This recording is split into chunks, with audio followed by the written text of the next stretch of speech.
Form 2 English Language First Midterm Unit 1.1 Conan Doyle Objectives of the lesson. At the end of this lesson, you will be able to learn these presented language skills. First, I am going to discuss the comprehension text in the book. Then, you can learn some important vocabulary words. After that, I am going to look at the grammar and punctuation section. Under this section, you will be able to learn about collective nouns and abstract nouns. And finally, there is a writing task that is about writing a research. Now I am going to discuss the comprehension text. So you all can refer to your textbook, and this is the very first lesson in your Skills in Nonfiction 2 book. So the lesson starts from page 4. So when you look at this lesson, you can find in page 5 and 6 there are 4 extracts. All these 4 extracts are taken from biographies of the author Arthur Conan Doyle. So in this comprehension text, we are going to look at about this author. He is Arthur Conan Doyle. So I will give you a summary. If you look at the first extract, you can see some important information about this author.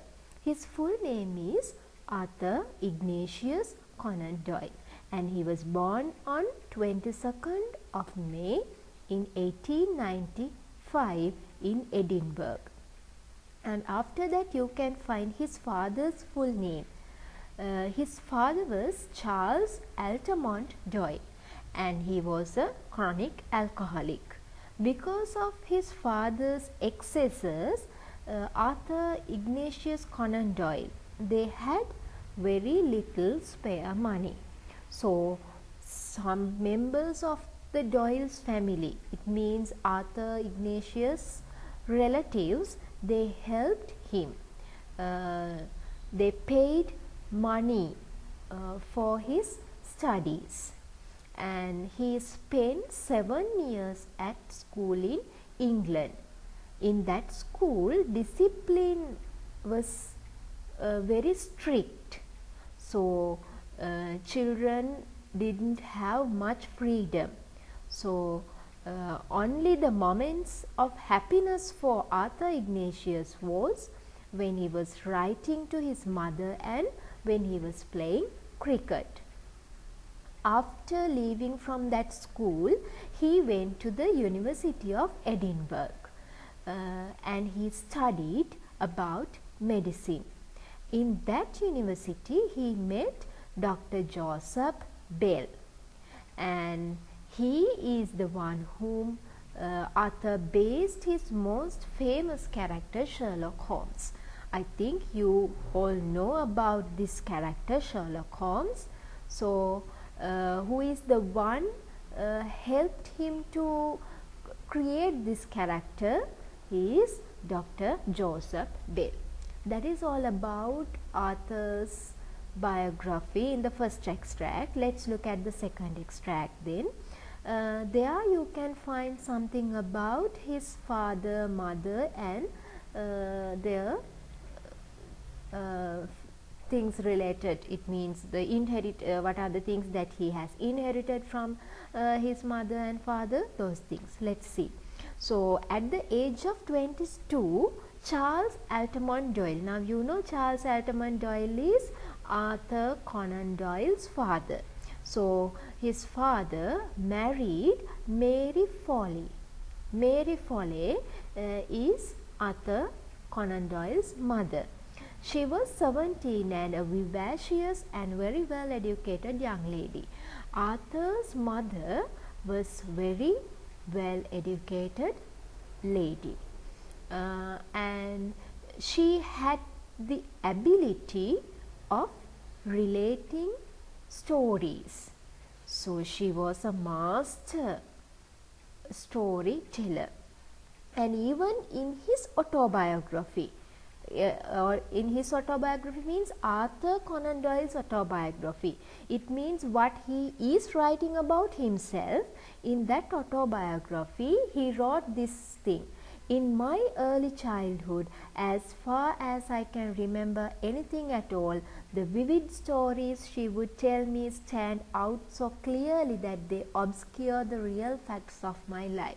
So he wrote about his mother's ability of telling stories, relating stories, even in his autobiography. And because of his father's excessive drinking, their family kept relatively poor, and that makes Arthur Conan Doyle to make a strong bond between his mother and him. So while he was away in England at school, he wrote to his mother regularly, and when he was writing to his mother, he understood that, and he realized that he also had that same gift. What is that gift? The ability of relating stories, telling stories. So this is the gift that he has inherited from his mother. And when he returned home at the age of 17, he did something. It was to sign for the committal papers about his father, which consigned him to a lunatic asylum. It means he signed for papers to put his father into a bedlam. You can turn your book into page 6 and look at the third extract. Arthur Conan Doyle became a medical student after leaving the Jesuit school in England. Then at the University of Edinburgh, he studied about medicine, and there he met some authors. Some of them are James Berry, R.L. Stevenson, Dr. Joseph Bell. And there when he was studying about medicine, it means when he was in the university, he started to write short stories, and he wrote this short story, The Mystery of Sasasa Valley. Then after he obtained his Bachelor of Medicine and Master of Surgeons degree, he gained employment as the medical officer on the steamer Mayuba, which went between Liverpool and the west coast of Africa. So at the end, it means after his higher studies, he obtained the degree of Bachelor of Medicine and Master of Surgeons degree. Then last extract. Arthur Conan Doyle's writing career began while he was at university. So he didn't stop that one while he was studying, even he continued writing these things. So his first short story was The Mystery of Sasasa Valley, and then his second story was The American Tale, and it was published in London Society. After a position as the medical officer on the Mayuba and a stint with an unscrupulous doctor in Plymouth, Doyle went to Portsmouth to open his own practice. Then what did he do? He divided his time between his medical work and trying to become a recognized author. He didn't stop writing. He divided his time between these two careers. In March 1866, Doyle began work on a story which was to make him a household name, that was A Study in Scarlet, and it was published in Beeton's Christmas Annual in 1868 and introduced us to Sherlock Holmes and Dr. Watson. So what is the story that he introduced this character Sherlock Holmes, it is A Study in Scarlet. Then 2 years later, The Sign of Four, or full-length novel, it's a novel featuring the great detective, established Doyle as one of the most popular novelists of his days. So, he started his career of writing from short stories, and at the end he became a novelist. He wrote so many novels even. So, he was a very famous writer. I think that comprehension text is clear to you. So, let's look at the questions. First question is, what was Arthur Conan Doyle's father's full name? Then his mother's maiden name. Second question, what did Arthur enjoy doing at school? Next one, what gift did Arthur discover he had inherited from his mother? Fourth one, where did Arthur study medicine? Last one, in which story did Sherlock Holmes first appear? So, very easily you can find answers for these questions, and then after you find the answers for these 5, you can try to find answers for the questions in B and C. So, you can refer to your textbook page 7 and can find answers. Our second section is vocabulary. So, in your textbook you can find 12 important words from the comprehension text. Let's look at them. First one is chronic. Chronic means lasting a long time. Second one, erratic. Erratic means happening in an irregular way. Then excesses, going beyond limits. Vivacious, attractively lively. Autobiography, an account of a person's life written by that person. Obscure, not known about or well known. Bond, a force or feeling that links people. Consigned, put aside or in an unpleasant situation. Logic, the science of reasoning. Deduction, the act of deducting. Diagnosis, the identification of an illness. And the last word is established, set up on a firm or permanent basis. So, you can study the spellings and also you need to study the meanings. So, you all can refer to this page and you can study these words. Okay. Next one is spelling. So, here we are going to look at WH words. What is the sound that we can get from WH? Were, when, while, which, why, what, where, whether. So, you can find more than these words and you need to use these keywords in sentences of your own. So, you can make sentences using these were sound words. Then we will move to the grammar and punctuation section. First of all, look at this picture. What you can find in this picture? Yes, you can find trees. Can you count them? No, it's very difficult to count because we can find so many trees. So, you can use a word. You can use a specific word to show that there is a group or there is a collection. So here for this picture you can use this, a forest of trees.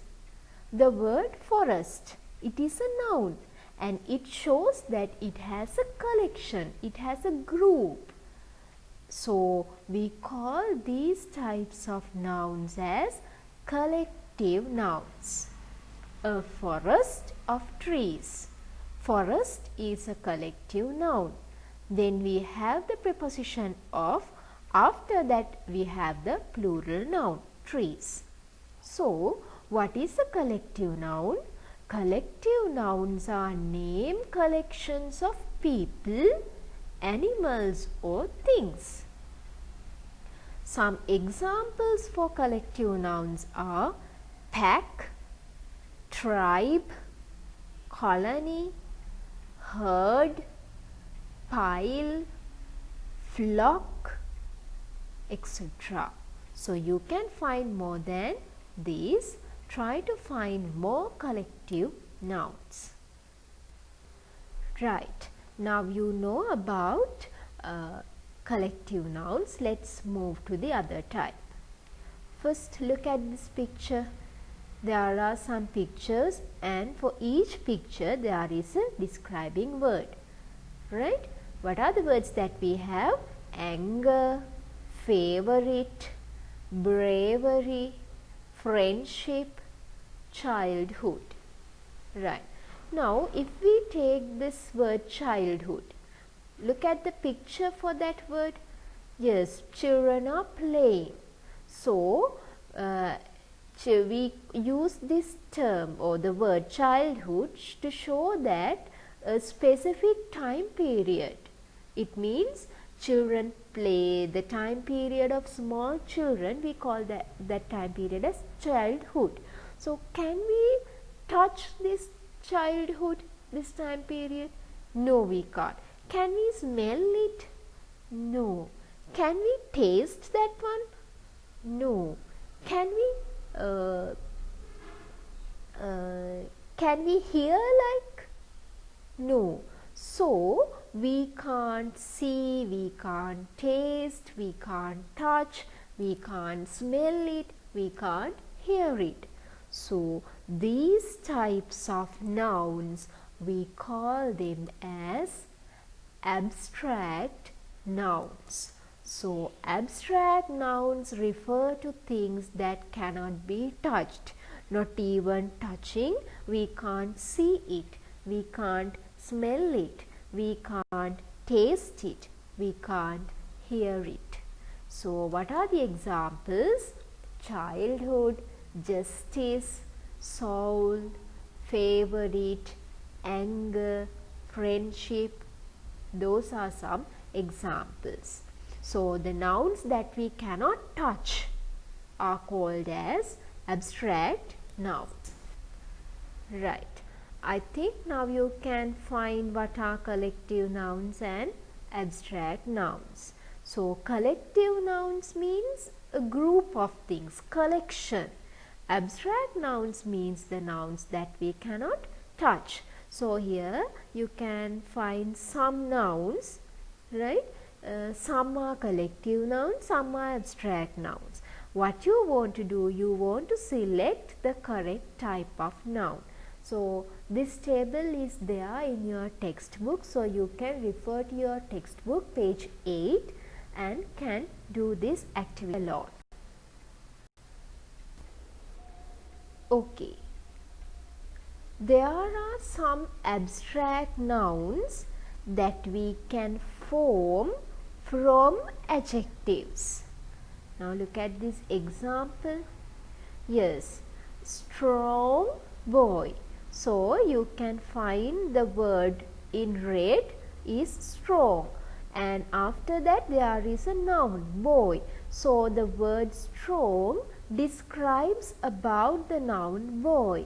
So the word strong is an adjective.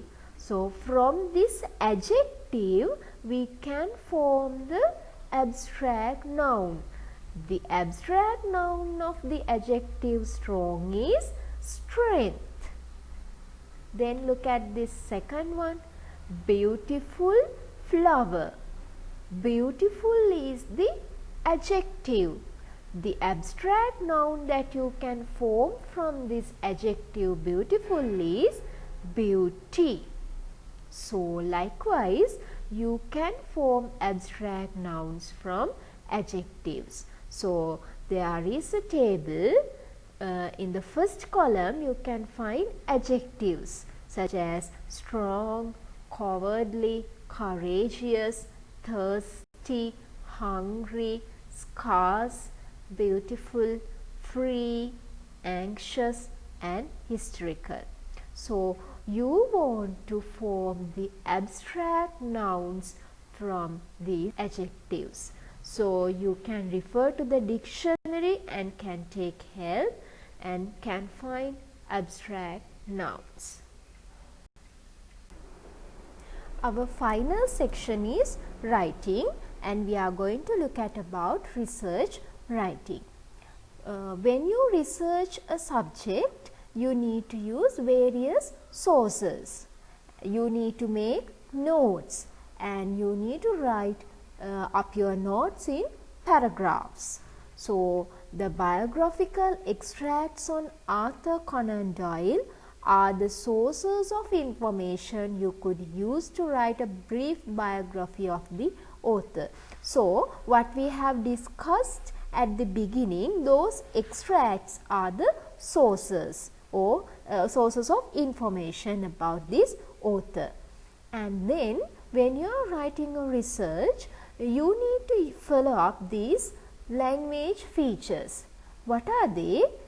First one is chronology. Chronology means present information about the subject in a chronological order. It means if we write about Arthur Conan Doyle, chronological order means first we write about his life at home. Then we write about his life at school. Then after that we write about his life at the university. Likewise, we need to arrange them in an order. Then the second feature is factual information. Factual information means facts, or it means numbers. The birth year or the date of Arthur Conan Doyle, and his father's and mother's married life, it means the date, or in which year that Arthur Conan Doyle began to write those facts. And the last one is opinion. Opinion means what do you feel about this writer. So often a biographer has to form an opinion of the subject but has no concrete facts. It means while we are writing, what do you feel about, what do you think about that person. So you need to use these language features when you are writing a research about a character or an author. Now you can do the writing assignment in page 9. So the information in the 4 extracts can be put together to form a more complete biography of Arthur Conan Doyle. So you can write a complete biography about Arthur Conan Doyle. When you are writing this, you need to make notes. You need to separate it into different paragraph sections. So first paragraph you can write about the life at home. Then second one, his life at school, and the third one, his life at Edinburgh University, and finally you can write about his writing career. So you can use these language features and you can write a biography, a complete biography about Arthur Conan Doyle at the end of this lesson.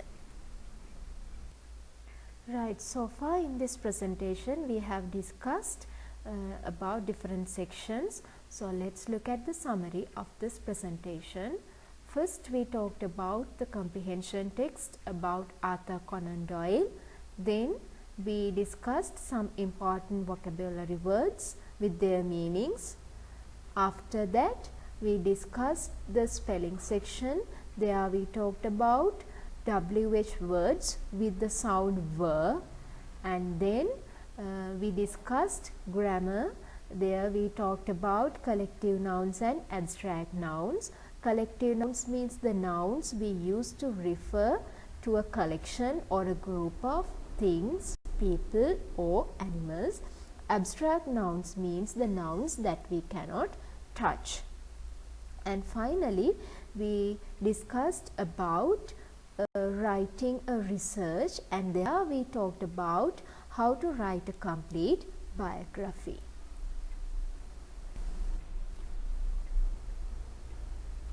Thank you.